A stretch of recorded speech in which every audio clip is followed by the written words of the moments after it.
10वीं कक्षा के सभी छात्रों का मैं शिकलगर सर आप सभी का तहे दिल से स्वागत करता हूँ। छात्रों, हमने एक पाठ आरंभ किया है, पाठ 9वां, जिसका नाम है जब तक जिंदा रहूं लिखता रहूं। अब तक हमने इस पाठ के 3 भाग देखे हैं। आज हम चौथा भाग और यह आखिरी भाग देखने जा रहे हैं। यह पाठ या इस पाठ की विधा गद्य संबंधी, इस पाठ जो है गद्य संबंधी, इसका विधा है मुलाकात या साक्षात्कार। छात्रों, यहाँ पर लेखक विश्वनाथ प्रसाद तिवारी जी ने प्रश्न उत्तरों के माध्यम से अमृतलाल नागर जी से बातचीत की है। हर तरह के प्रश्न पूछकर अमृतलाल नागर जी की जीवनी इस पाठ के द्वारा हमारे सामने रखी है। इसमें विश्वनाथ प्रसाद तिवारी जी ने नागर जी से बातचीत करते हुए उस जमाने के यानी तात्कालीन जो राजनीतिक स्थिति थी तथा सामाजिक परिस्थितियां थी, या उनके समय काल के लेखक हो, कवि हो, उपन्यासकार हो, या उस समय समकालीन किस तरह की कहानियां लेखक या लेखन विधा होती थी, इसके बारे में विश्वनाथ प्रसाद तिवारी जी ने अमृतलाल नागर जी से प्रश्नों के द्वारा यह जानने का प्रयास किया। आज इस पाठ का आखिरी भाग हम देखेंगे। हमने तीसरे भाग में देखा कि तिवारी जी ने नागर जी से बातचीत करते हुए पूछा था कि आपके समय के या आपके पसंद के लेखक कौन। तो उन्होंने बताया था कि रामविलास शर्मा, भरत कुमार मुखोपाध्याय, जिनका जो देशी और विलायती जो संग्रह है वो मिले तो और पढ़ना चाहूँगा। विदेशियों में उन्होंने कहा था टॉल्स्टॉय और चेखोव की रचनाएं भी उन्हें पसंद है। तो छात्रों, आज हम आगे देखते हैं कि तिवारी जी नागर जी से कौन सा प्रश्न पूछते हैं और नागर जी किस तरह उसका जवाब देते हैं।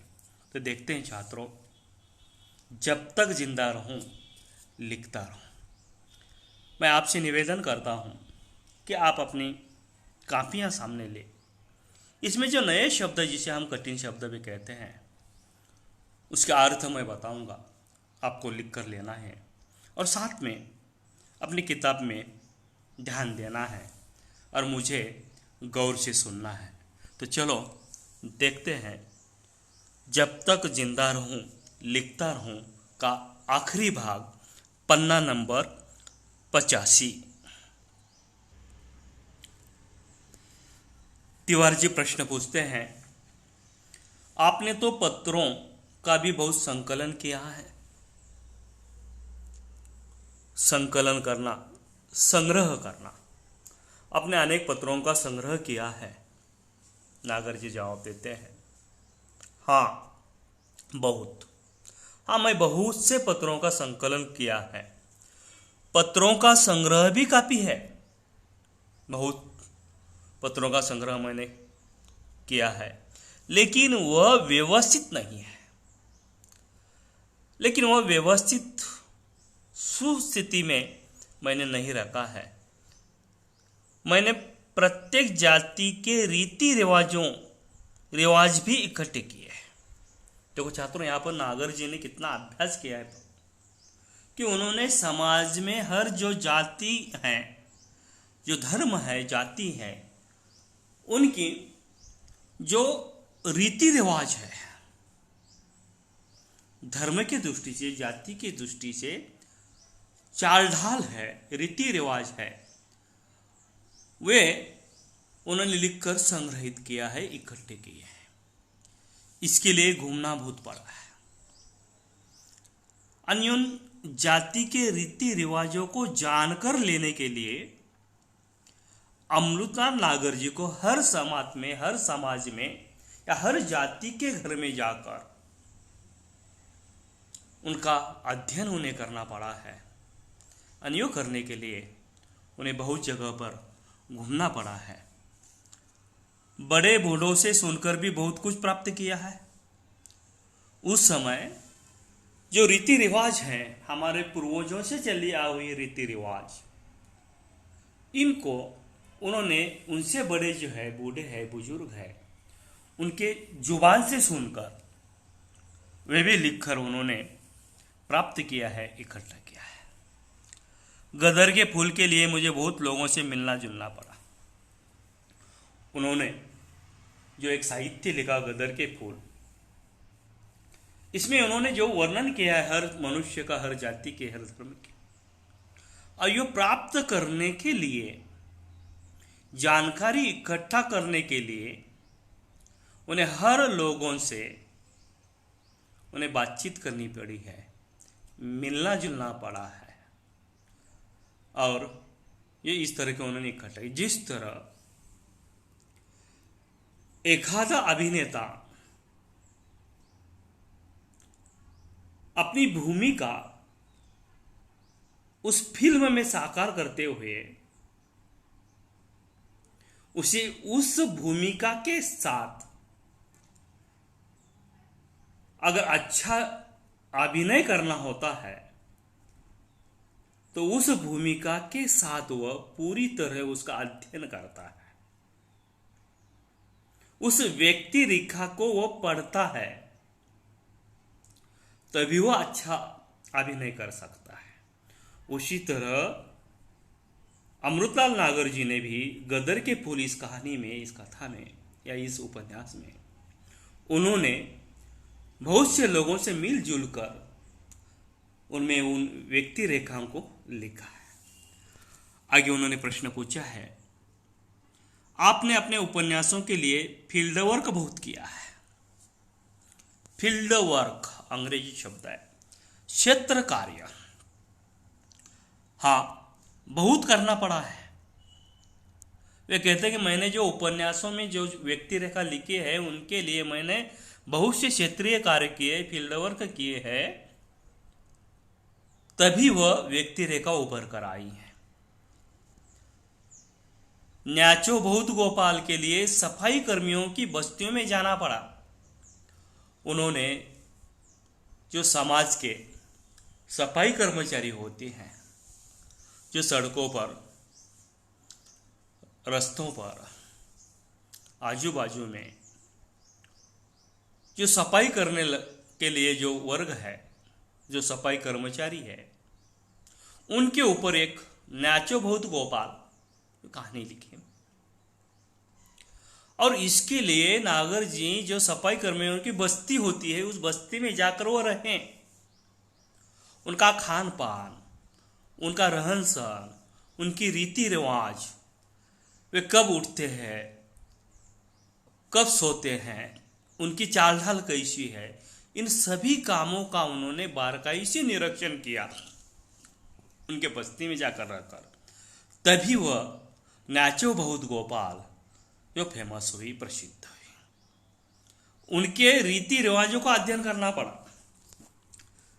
तिवारी जी, नागर जी, कि आप मन और प्राण को अलग अलग मानते हैं? देखो छात्रों, यहाँ पर तिवारी जी ने नागर से और एक प्रश्न पूछा कि मन और प्राण, छात्रों दोनों भी दिखाई नहीं देते हमें, पर इन्हें हम महसूस कर सकते हैं। मन और प्राण को अलग अलग मानते हैं? इसका जवाब नागर जी ने दिया है, हाँ। यानी मैं मन और प्राण को अलग मानता हूं। प्राण को मन से अलग करना पड़ेगा। अगर हम अपने प्राण को मन से अलग करेंगे तभी मन की गति आगे तक है। गति यानी चाल। बहिनाबाई चौधरी ने कि मन के ऊपर एक मराठी में काव्य है, मन वाढाय वाढाय उभ्या पिकात न ढोरा, किती हाकला हाकल फिर येत पिकावर। देखो छात्रों, ये मन जो है चंचल होता है, गतिमान होता है। इस समय हमारा मन हमारे साथ यहां पर है, कुछ समय बाद वो मन कहां पर चला जाएगा। हमारा देह एक जगह स्थिर है, लेकिन मन हर तरह से घूम फिर कर आता है। इसलिए नागर जी कहते हैं कि मन की गति आगे तक है, दूर तक है, प्राण को वहां तक खींचना पड़ता है। अगर मन के साथ जो चंचल मन है उसकी गति आगे है, उसके साथ हमारा प्राण भी वहां तक खींचना पड़ेगा, यानी प्राण का भी हमें वहां तक विस्तार करना पड़ेगा। मन एक ऐसा निर्मल जल है, निर्मल यानी शुद्ध। हमारा मन एक इस तरह का निर्मल जल है जिससे जीवन के संस्कार रंगते हैं। मन हमारा पवित्र जल है, निर्मल जल है, जिससे हमारे जीवन के संस्कार, हमारा जिस तरह का मन होता है, जिस तरह प्राण होता है, उससे ही हमारे संस्कार आगे रंग लाते हैं। मन प्राण से ही सत्ता है, और मन कब सच सकता है? तो प्राण से सच, यानी मन और प्राण दोनों की गति वहां तक एक जैसी होगी, तभी हम हमारा जीवन संस्कार से रंग सकते हैं। तिवारी जी, शुरू में आपने मन को ही पकड़ा है। जो नागर जी ने सुर लिखी उस पर तिवारी जी कहते कि आपने उसमें मन को ही पकड़ा है। हाँ, सही है। सूर ने एक जगह लिखा है, मैं 10 दिशाओं में देख लेता हूं। सूरदास, जिसे हम सुर कहते हैं, उन्होंने लिखा है कि मेरी आंखें न होते भी मैं 10 दिशाओं में देखता हूं, 10 दिशाओं में देख सकता हूं। जब पूरी प्राण शक्ति एक जगह केंद्रित होगी तो इंट्यूटिव आई बनाएगी। जब हमारी पूरी प्राण शक्तियां, पांचों इंद्रियां इकट्ठा हो जाएंगी तो हमारे पूरा शरीर इंट्यूटिव आई बन जाती है और हम देख सकते। देखो छात्रों, जो अंध व्यक्ति होते हैं उन्हें आंखों की दृष्टि नहीं होती, लेकिन इनकी इंट्यूटिव आई कौन बन सकती है? उनके हाथों की उंगलियां। छात्रों, हम पूरी गति से नहीं पढ़ सकते देखकर भी, लेकिन ब्रेन लिपि के सहारे जो अंध व्यक्ति है वो अपने हाथों की उंगलियों के स्पर्श से फास्ट पढ़ सकते हैं। तिवारी जी, नागर जी, हम लोगों ने आपका बहुत समय लिया, बल्कि आपकी उम्र और स्वास्थ्य का भी लिहाज नहीं किया। हमने आपका जो साक्षात्कार, ये मुलाकात है, इसमें बहुत सा समय आपका ले लिया है। यहाँ तक हमने आपके स्वास्थ्य का ख्याल तक नहीं रखा। नागर जी, स्वास्थ्य ठीक है मेरा, मैं तंदुरुस्त हूं, मेरी कोई चिंता नहीं है। पत्नी की मृत्यु के बाद एक टूटन आ गई थी, लेकिन मेरी जो सहचर्य है, पत्नी है, उसकी मृत्यु के बाद थोड़ा सा मैं टूट गया हूं, अकेलापन महसूस करता हूं। लेकिन फिर भी मैंने सोचा कि लिखने के सिवा और चारा क्या है। ठीक है, मैं टूट गया हूं, लेकिन लिखने के सिवा और कुछ चारा है क्या? मैं और कुछ नहीं कर सकता, खाली मैं लिख तो सकता हूं। तुम लोग यह मानो या मनाओ कि जब तक जिंदा रहो लिखता रहो। आप लोग यह मान लीजिए कि जब तक मेरी सांस चलेगी, जब तक मैं जिंदा हूं, तब तक मैं लिखता ही रहूंगा। इस तरह का यह पाठ है, जब तक जिंदा रहूं लिखता रहूं। एक नाव की यात्री से लिया गया पाठ है। छात्रों, इस पाठ के नीचे दिए हुए जो स्वाध्याय है, इन स्वाध्यायों को आपको पूरा करना है। देखो यहाँ पर सूचना के अनुसार कृतियाँ कीजिए, कृति पूर्ण कीजिए। अमृतलाल नागर जी के साहित्य सृजन में सहायक 2 भाग किए हैं, लेखक और पत्रिका है। तो लेखक के इसमें एक में आएगा सनेह जी और उनकी पत्रिका है सरस्वती। 2 में अयोध्या सिंह उपाध्याय और पत्रिका आएंगी गृहलक्ष्मी। इस तरह का स्वाध्याय आपको पूरा करना है। साथ में इसके नीचे दिए हुए जो अभिव्यक्ति है, अभिव्यक्ति के बाद 87 पान नंबर पर जो भाषा बिंदु है, जो व्याकरण है, आगे दिए हुए जो वाक्य है, उन वाक्यों से मुख्य वाक्य कौन सा और सहायक क्रिया कौन सी, यह भी आपको लिखनी है। और प्रश्न तीसरा जो है कारक और उनके कारक चिन्ह, इन सभीयों को आपको पूरा करना है।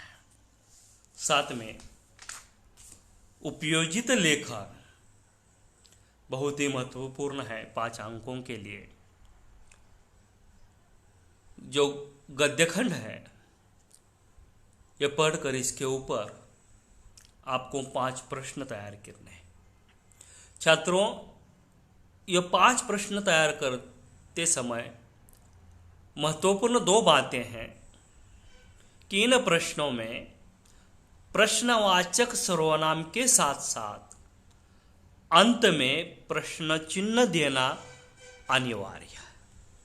और प्रश्न हमारे छोटे होने चाहिए, इस तरह के होने चाहिए कि जिनके उत्तर एक एक वाक्य में हम लिख सकें।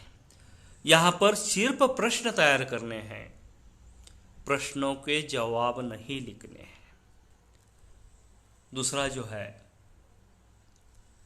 विज्ञापन तैयार कीजिए। इस तरह का पूरा स्वाध्याय भाषा, व्याकरण और लेखन कार्य आपको पूरा करना है। फिर एक बार आप सभीयों का मैं धन्यवाद करता हूँ। आप अपना और अपने परिवार का ख्याल रखिए। धन्यवाद।